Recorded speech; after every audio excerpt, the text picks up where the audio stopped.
contains spoilers for the first arc of Wings of Fire, and for Wings of Fire Winglets number 2, Assassin. Please do not watch this video if you haven't yet read these 6 installments and don't want spoilers for the series. Hi everyone! Something you may not know about me is that I'm a huge Blister fan.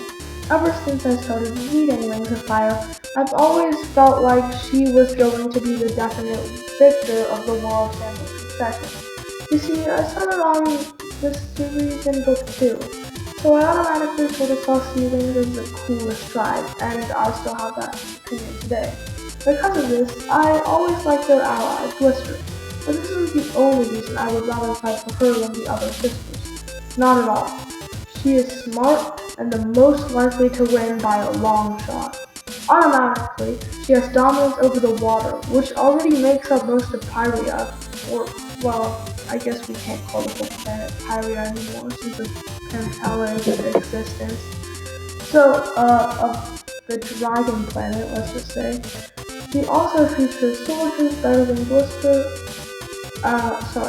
Blister features soldiers better than Burn, and is way stronger than Blaze, and is smarter than the two of them put together, probably tenfold.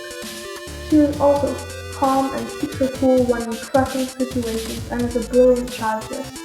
She also expects the unexpected, which is valuable in a 3-way 18-year-long war. In this video, we will be taking a look at why I would personally fight for Blister. It's fine to disagree with me on this. Please let me know your opinions in the comments. After all, it's just my opinion and my video, so let's get started. Number 1. Allies. One of Blister's greatest strengths in the war are her allies.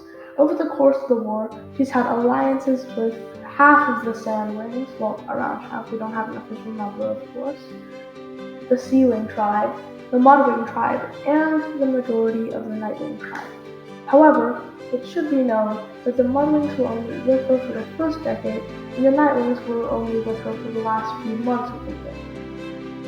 But that does not change the fact that she at one point had alliances with every single one of them. Her alliances between the SeaWings and Mudwings gave her complete superiority across all bodies of water, which could be used to quickly and effectively travel across Pyria without any sort of risk or disturbances.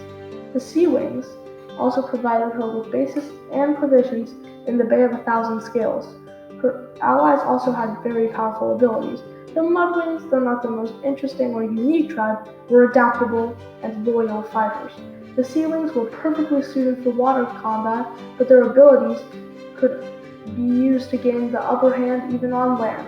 Their powerful tails could easily kill a great white shark in a single blow, as stated by the Lost Air, where SeaWing soldiers are able to kill sharks with a single blow of their tails while protecting hatcheries. So that could be very useful. The SeaWings also have royal animi, which could be used to very good effect. Additionally, with this many allies, Blister has been given competent commanders that could match her tactical prowess, such as Commander Tempest, second only to Queen Coral in the SeaWing army, and perhaps the greatest commander of her time, even being notably braver than Blister and just as smart. Number 2. Treatment. It is noted in the Wings of Fire books that Blister treats her soldiers far better than Cool, Burn, or Dumb Blaze. They are noted to have extremely good pay and other treatment, as Blister understands what a valuable resource soldiers are in a long war, and doesn't waste them. Though this point may seem small, it has helped to sway many to join her side, as noted in Assassin. Blister is, at this point, also in possession of the majority of the SandWing treasure taken during the death of Queen Oasis, at the 2 years before the start of the war, depending on when you count the start of the war. I personally count it when the first battle took place, 2 years after the death of Queen Oasis, where some other people count it right the night Queen Oasis died. But there was no battles at that time, so I wouldn't consider that the start of the war. So now that she has all of this treasure, it's not like her pay is only slightly better. It must be a lot. She's also skilled at deception, as she is able to trick her soldiers into spying on each other and thus remove any traitors that could hinder her plans, which can be very, very useful. Remember, Six Claws, though he was, again, convinced by Deathbringer to leave Burn, just like how Tempest was killed by him. With Six Claws, Burn could have stood a much better chance in potentially being victorious over the war, which is no small deal considering that they've been fighting for 18 years. So any small edge can help a ton. You see, if Six Claws had stayed loyal, Burn maybe would have won. They could have rooted out Blaze, probably, and, well, it's like Six Claws was very similar to Tempest in the way that they were both, well, I'm not sure Six Claws was so much of a tactical genius, but they were both excellent and competent leaders for their troops, which is, again, very useful in a war. Number 3, intelligence. The last and perhaps greatest point in Blister's favor is her intelligence.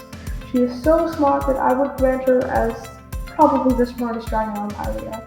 As stated earlier, she is highly skilled in the art of deception, being able to steal most of her family's SandWing treasure and use spies of her sisters and her own forces to her great advantage, even being able to deceive 3 tribes into allying with her more than any faction in the war. Also, if you count the SandWing that she took, you could call it 4, I suppose. And these weren't bad fighters either, but Seawings, Nightwings, Mudwings, and Sandwings, some of the strongest, smartest, and most adaptable dragons on the planet.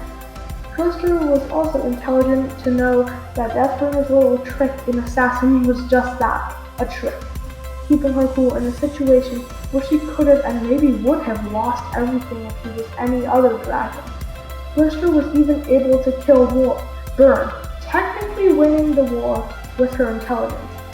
Knowing Burn would see right through it, Blister sent her a Dragonbite Viper, the most dangerous snake on Pyrrhia, who are able to kill a dragon with one bite with their powerful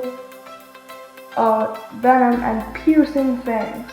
Also, those fangs have got to be pretty sharp, considering that Starflight says it's hard for a dragon to cut through another dragon's scales. So, yeah, those things aren't a small deal either. Anyway, when Burn kills the Viper, a second hidden Viper jumps out and kills Burn, almost killing Clay as well, and possibly even the other Dragonets if Clay had actually fallen victim to it. If this combination doesn't sound genius to you, I don't know what will. With that, our video for today comes to a close. I hope I've convinced you that Blister was by far the most likely victor of the War of SandWing Succession. As always, please leave your thoughts in the comments below. Drop a like if you enjoyed it, and subscribe for more Wings of Fire content. And with that, I'll see you in the next video.